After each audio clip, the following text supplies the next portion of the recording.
ওকে, কি অবস্থা বাচ্চারা? সবার কি অবস্থা? তো কালকে তোমাদের পরীক্ষা, অনেকেরই কালকে গণিত পরীক্ষা, অনেকের আবার 2-3 দিন পিছিয়ে।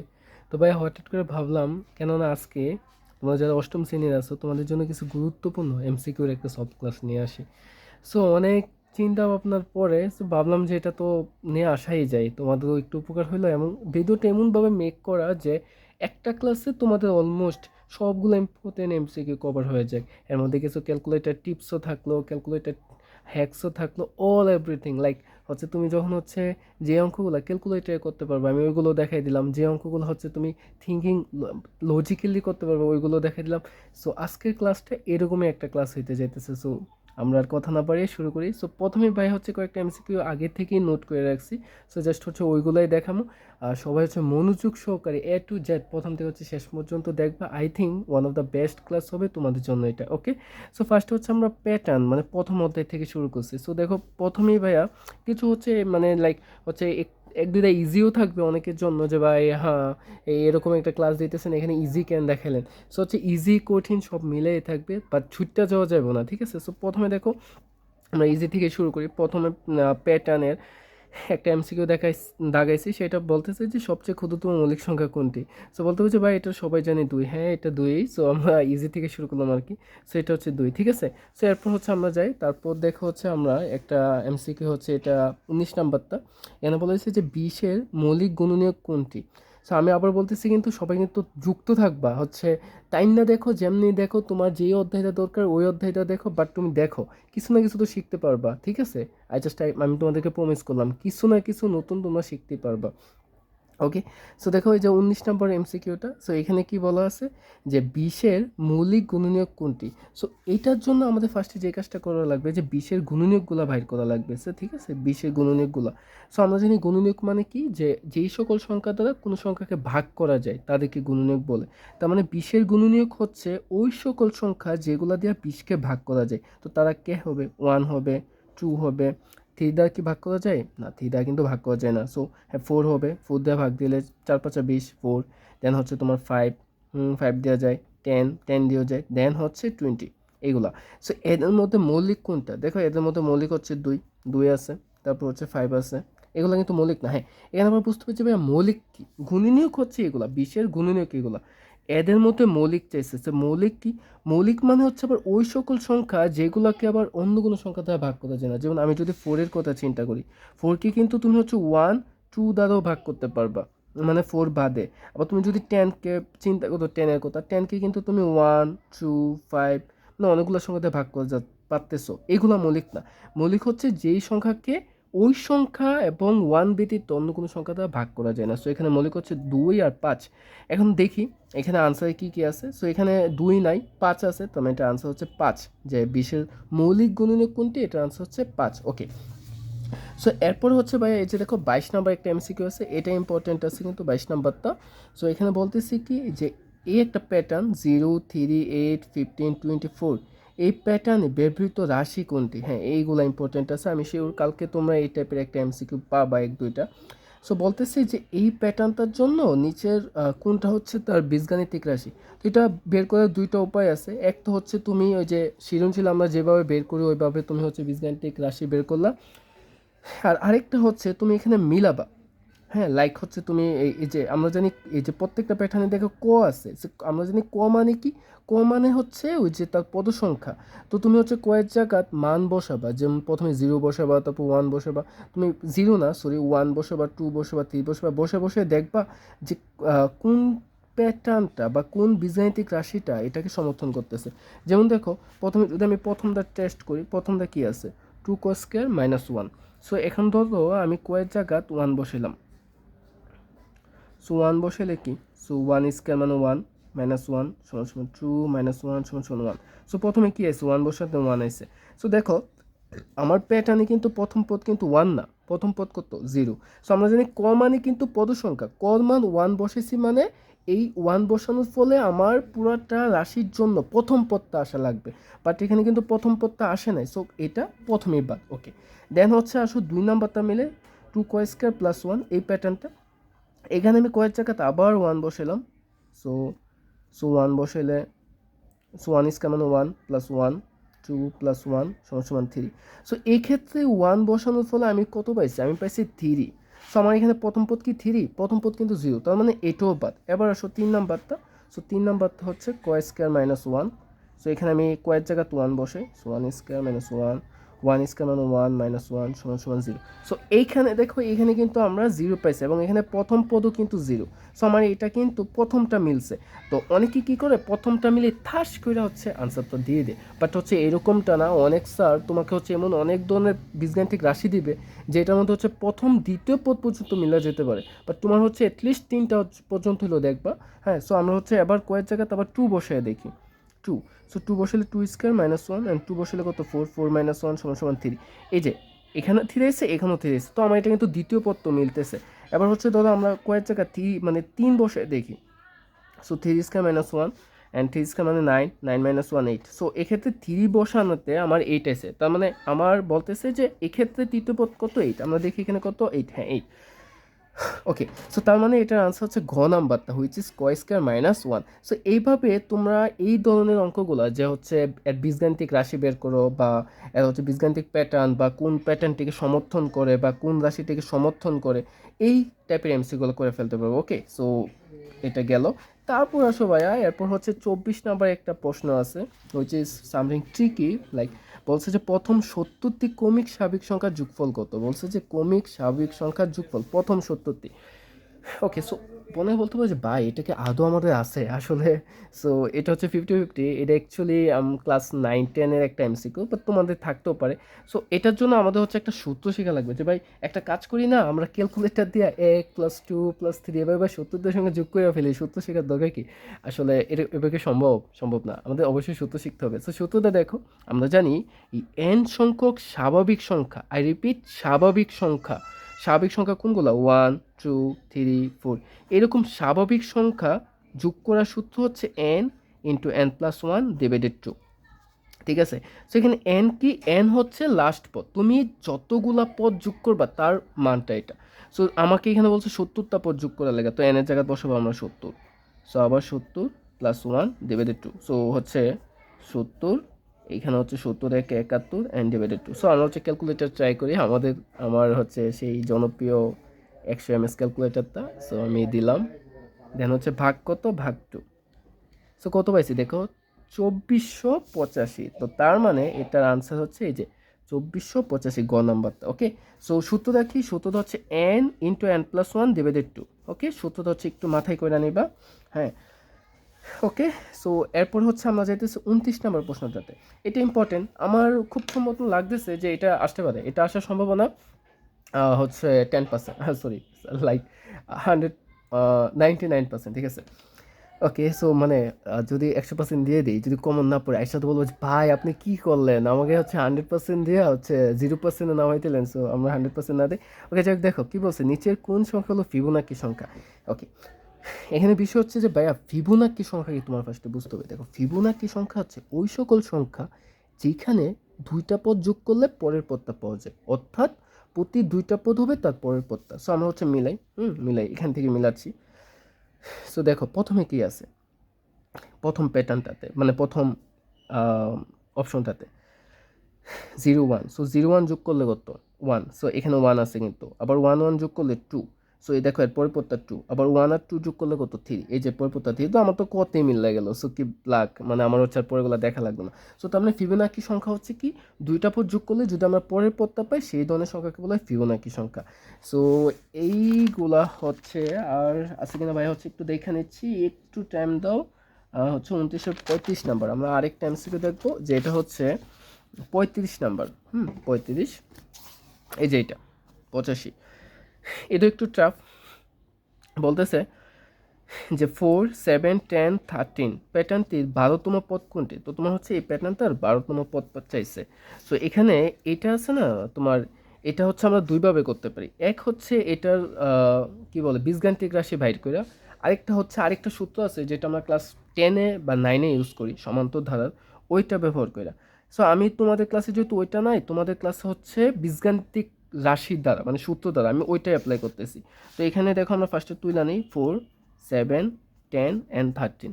এটা হচ্ছে তোমাদের প্যাটার্নটা ফার্স্ট একটা প্যাটার্নে যদি তুমি বীজগাণিতিক রাশি বের করতে চাও, তোমার যে কাজটা করতে হবে ডিফারেন্সটা বের করতে হবে। আরেকটা বিষয়, অনেক স্টুডেন্ট আছে যারা কিনা বীজগাণিতিক রাশি বের করতে পারে না, তারা একটু দেখানো কীভাবে বীজগাণিতিক রাশি বের করতে হয়। সো প্রথম হচ্ছে তোমার এদের ডিফারেন্সটা বের করতে হবে।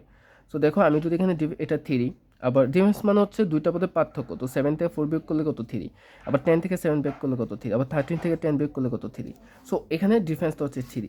তুমি প্রথমে এই পার্থক্যটা বের করবা, বের করলা তো তারপর 3 সাথে তুমি ক দিবা, বুঝছো কি বলছো, ক দিবা।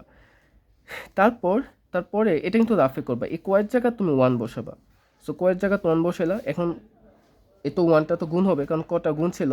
সো গুণ করলে কত হবে 3 হবে। এবার দেখবা তুমি কয়ের জায়গা 1 বসানে এই যে 3 পাইছো, এটা কি প্রথম পদের সাথে মিলতেছে কিনা। এখানে প্রথম পদ কত 4 আর আমি পাইছি কত 3, আমার কিন্তু মিলে নাই। তো আমার কী করতে হবে, আমার এই 3-এর সাথে 1 যোগ করতে হবে, তাইলে আমার কত পাবো 4, তার মানে এখানে আমার 1 যোগ করতে হবে।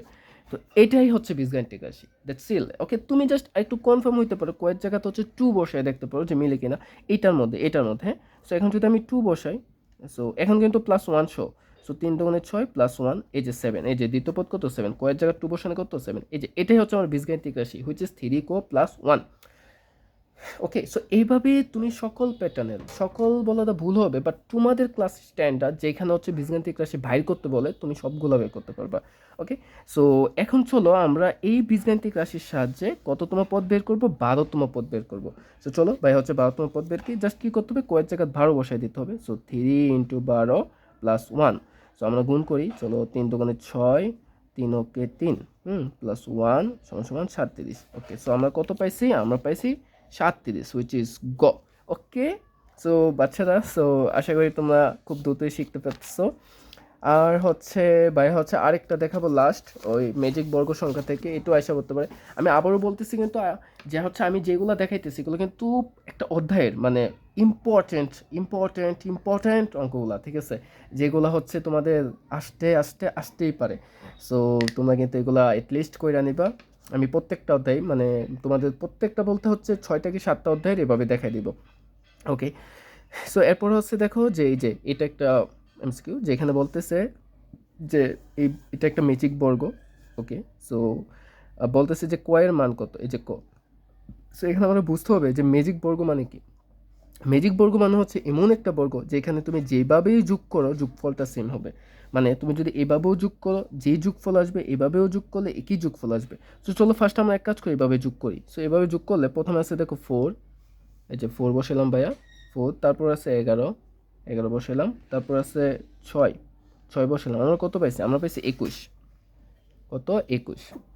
এখন তার মানে আমার এভাবে যোগ করলে কত হওয়া উচিত, 21 হওয়া উচিত। তো এভাবে আছে কত আচ্ছা 8 আর হচ্ছে 4, ফার্স্টে তুমি 8 আর 4 যোগ করো, কত করতেছে 12 হইতেছে, 8 আর 4 যোগ করলে এখন তোমার হইতে হবে কত 21। তো তুমি এক কাজ করো, তুমি 21 থেকে এই 12টা বিয়োগ করে দাও, তাহলে তোমার লাগে কত 9, তার মানে এটার আনসার হচ্ছে 9। ওকে, সো ঠিক আছে, বুঝতে পারছো। তো এইভাবে ম্যাজিক বর্গ রিলেটেড সংখ্যাগুলা এমসিকিউগুলা তোমরা কী করে ফেলতে পারবা, তোমরা সলভ করে ফেলতে পারবা, ঠিক আছে।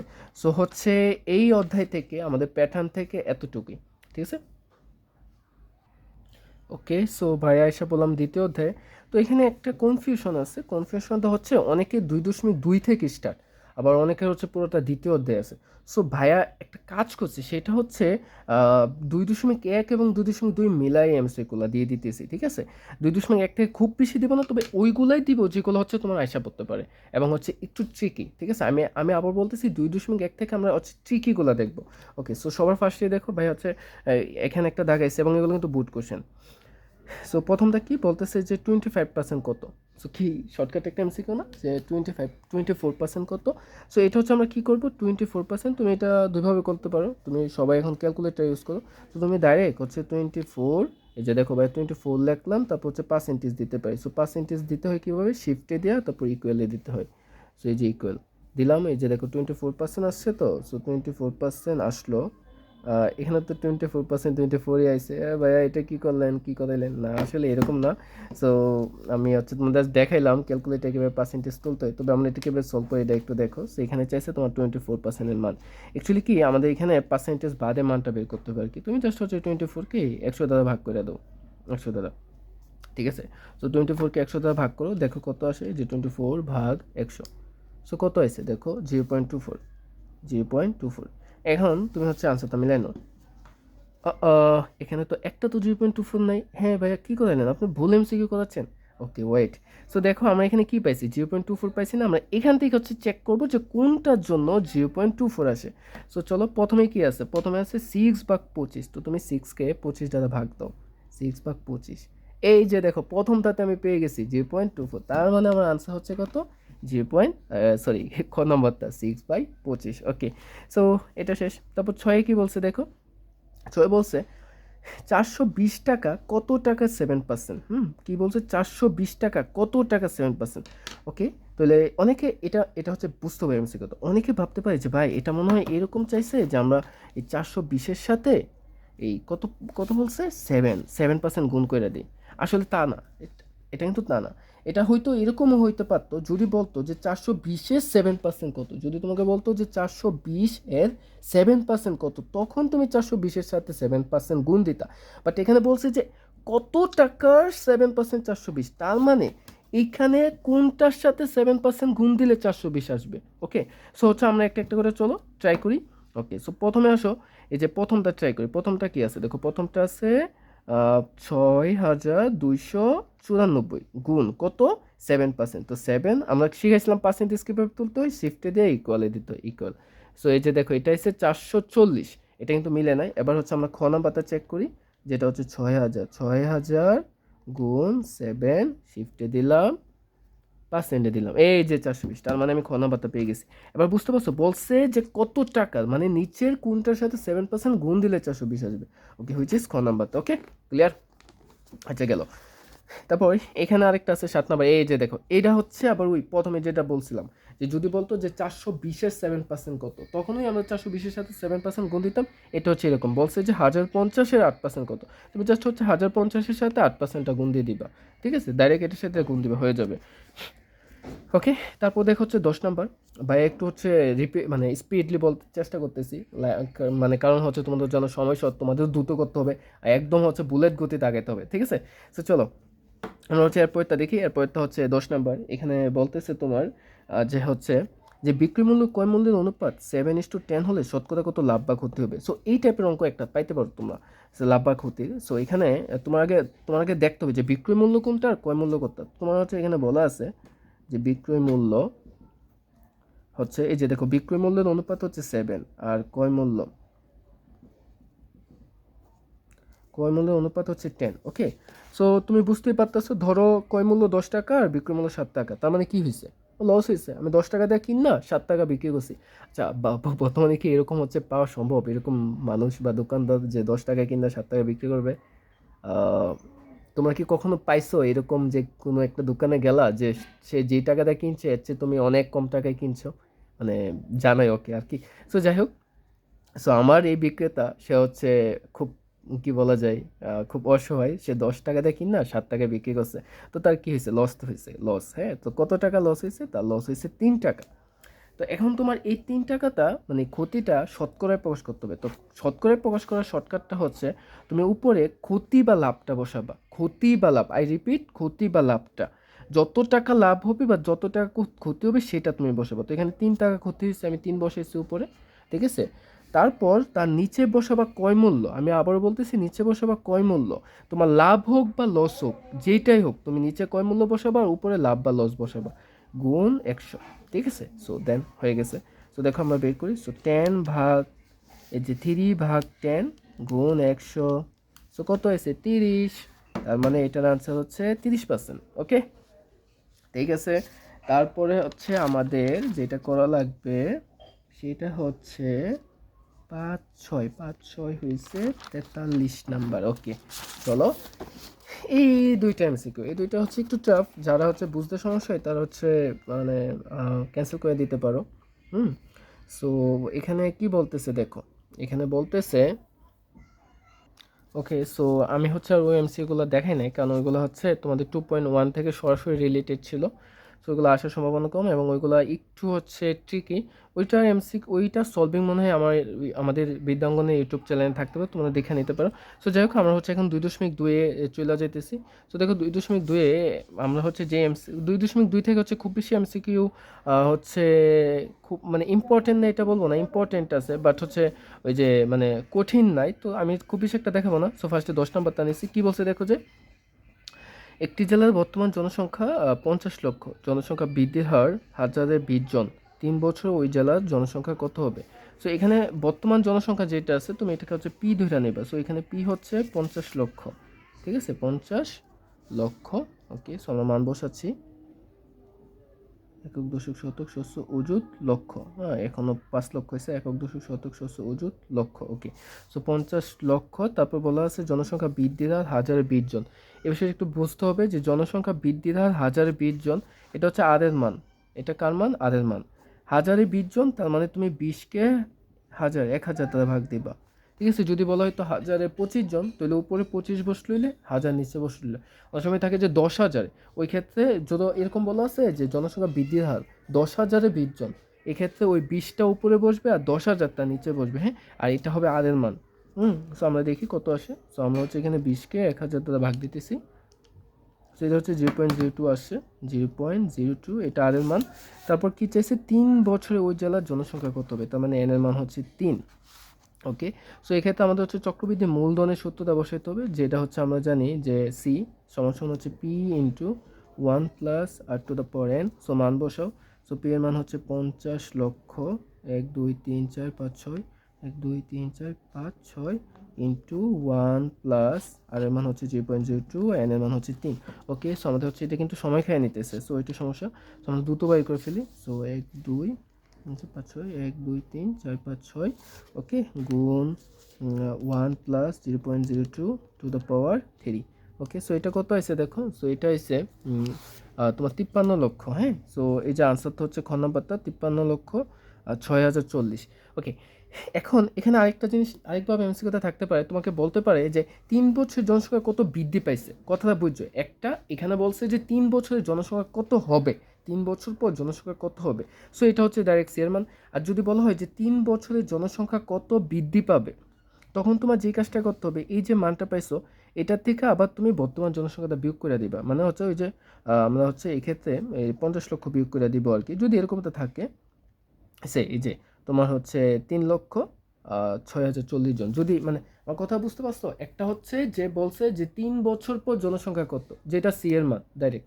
আর যদি বলা হয় যে 3 বছরের জনসংখ্যা কত বৃদ্ধি পাবে, সো ওই ক্ষেত্রে কী করবো, আমরা যে জনসংখ্যাটা পাইছি মানে সি পাইছি, ওইটার থেকে বর্তমান জনসংখ্যাটা বিয়োগ করে দিব, তখন আমরা পেয়ে যাব। যাই হোক, সো এই অধ্যায় থেকে হচ্ছে আমাদের আর নাই এইগুলাই। ওকে, সো এরপর হচ্ছে আমরা তৃতীয় অধ্যায় দেখি। তৃতীয় অধ্যায় থেকেও খুব বেশি একটা এমসিকিউ দেখাই নেবে, 4টা অধ্যায় 4টা এমসিকিউ দেখাইছে। প্রথম হচ্ছে এই যে 133 নাম্বারটা, বাকিগুলো তোমরা অবশ্যই করে নিবা। আমার কাছে যেগুলো মনে হচ্ছে একটু টাফ এগুলো দেখাইছি। এখানে বলছে দেখো কি যে একটি বর্গক্ষেত্রের এক বাহুর দৈর্ঘ্য, হ্যাঁ, 2 মিটার হলে এর কর্ণ কত। এটা হচ্ছে কি বলছে তোমাকে, যে একটা বর্গক্ষেত্র, আমরা তো চিনি যে বর্গক্ষেত্র কি, যার 4 বাহু সমান এবং প্রত্যেকটা কোণ সমকোণ। সো এই বর্গক্ষেত্রে তোমার একটা বাহুর দৈর্ঘ্য দেওয়া আছে, যে বলা আছে 2 মিটার, বলছে কর্ণের দৈর্ঘ্য কত, ঠিক আছে, কর্ণের দৈর্ঘ্য। তো তোমরা সবসময় মনে রাখবা বর্গের কর্ণের একটা সূত্র আছে, হ্যাঁ, যে বর্গের কর্ণ সমান সমান হচ্ছে √2a। এই এটাই হচ্ছে ভাইয়া ওই যে বর্গের বাহুটা সেটা। তো এখানে বর্গের বাহু হচ্ছে 2, সো 2, তার মানে কি পাচ্ছি আমরা 2√2। তো এটাই আনসার কি, এই যে 2√2 খ নাম্বারটা। আই রিপিট, সূত্রটা কি, বর্গের কর্ণের √2a। তারপর দেখো যে 135 নম্বর কি বলা আছে, যে একটি গড়ের দৈর্ঘ্য প্রস্থের 3 গুণ, গড়ের ক্ষেত্রফল 187 বর্গমিটার হলে প্রস্থ কত। সো একটা বিষয় হচ্ছে কি, এই টাইপের এমএসসিকিউ অনেকে পারো, বিশেষ করে যারা একটু অঙ্কটা মানে অধ্যায়টা করছো তারা পারবা। তো আমি এটা দাগাইছি এইভাবে যে অনেক তো হইতে পারে ধরো তেমন পারে না, তাদের জন্য আর কি। সো আমরা একটু দেখে নিই কি বলা হয়েছে, যে ঘরের দৈর্ঘ্য প্রস্থের 3 গুণ। এক্ষেত্রে আমরা জানি একটাকে ধরে নিতে হবে, সো এক্ষেত্রে আমাদের প্রস্থটাকে ধরতে হবে, যে ধরি প্রস্থটা হচ্ছে ক মিটার। আবার অনেকে হচ্ছে এখানে একটু কনফিউজড হয়ে যায় যে ভাই আমি তো বাই তখন 6 থেকে অঙ্ক করে আসতেছি, কিন্তু ভাই কখন দৈর্ঘ্য ধরবো কখন প্রস্থ ধরবো ভাই এটাই বুঝতেছি না। সো তাদের জন্য একটা শর্টকাট ট্রিক্স আছে, সেটা হচ্ছে তোমার দৈর্ঘ্য এবং প্রস্থের মধ্যে যার কথা শেষে বলা হবে তুমি সেটাকে ধরে নিবা। যেমন এখানে দৈর্ঘ্য এবং প্রস্থের মধ্যে প্রস্থের কথা শেষে বলা আছে যে দৈর্ঘ্য প্রস্থের 3 গুণ, তাই তুমি প্রস্থটাকে ধরে নিবা, ঠিক আছে, যেটার কথা শেষে বলা থাকে। আবার যদি বলো তো যে প্রস্থ দৈর্ঘ্যের 3 গুণ, তো ওই দৈর্ঘ্যটাকে আমরা শেষে ধরে নিতাম। ওকে, সো এটা দৈর্ঘ্য প্রস্থ বাদও বাকি এই টাইপের যত অঙ্ক আছে ওইখানেও সেম সেম। ওকে, সো যেটা শেষে থাকবে। সো আমার প্রস্থের কথা শেষে বলেছিলাম, প্রস্থটা ধরে নিয়েছি যে প্রস্থ ক মিটার। এবার দৈর্ঘ্যটা কী হবে, দৈর্ঘ্য প্রস্থের 3 গুণ, তার মানে দৈর্ঘ্য হবে এই প্রস্থের সাথে তুমি 3 গুণ দিয়া দিবা, 3 গুণ। হ্যাঁ, তাহলে আমরা কী পাচ্ছি, আমরা পাচ্ছি 3 ক। 3 ক দৈর্ঘ্য হচ্ছে 3 ক। এখন তোমার এখানে কী দেওয়া আছে, ক্ষেত্রফল দেওয়া আছে, বুঝছো, ক্ষেত্রফল। তো তুমি এই দুইটার সাহায্যে ক্ষেত্রফলটা বের করো আগে। ক্ষেত্রফল, সো আমরা জানি ক্ষেত্রফল মানে হচ্ছে দৈর্ঘ্য গুণ প্রস্থ, তো দৈর্ঘ্য হচ্ছে 3 ক, প্রস্থ হচ্ছে ক, সো গুণ করলে আসবে 3 ক স্কোয়ার। এখন তুমি, আমরা কিন্তু হচ্ছে এমসিকিউ করতেছি, বাট আমার মনে হচ্ছে যে এমসিকিউর সাথে সৃজনশীল করে ফেলতেছে। যাই হোক, সো কিছু কিছু এমসিকিউ এরকম থাকবে। যাই হোক, সো দেখো আমার ক্ষেত্রফল কিন্তু প্রশ্ন বলা ছিল 147, আর এখানে হচ্ছে 3 ক স্কোয়ার। তো তুমি 3 ক স্কোয়ার সমস্যা 147 দিবা, এখান থেকে যা সিম্পলি তুমি কয়ের মানটা বের করে নিবা। ওকে, তোমরা তো সবাই অনেক ভালো স্টুডেন্ট, সো আমি জানি তোমরা কালকে অনেক ভালো করবা, এবং হচ্ছে কি বলা যায়, অনেকে অলরেডি অঙ্কগুলো পারো। সো তোমাদের সবার জন্য শুভকামনা রইল। আচ্ছা, সো দেখো এখন স্কোয়ারটাকে আমরা হচ্ছে পক্ষান্তর করে দিই। এবং আমরা জানি স্কোয়ারকে পক্ষান্তর করলে কত হবে, রুট হবে। সো এই যে 49কে রুট করলে হবে 7, কয়ের মান 7, অ্যান্ড কয়ই কী ছিল, প্রস্থ, তার মানে প্রস্থ হচ্ছে 7।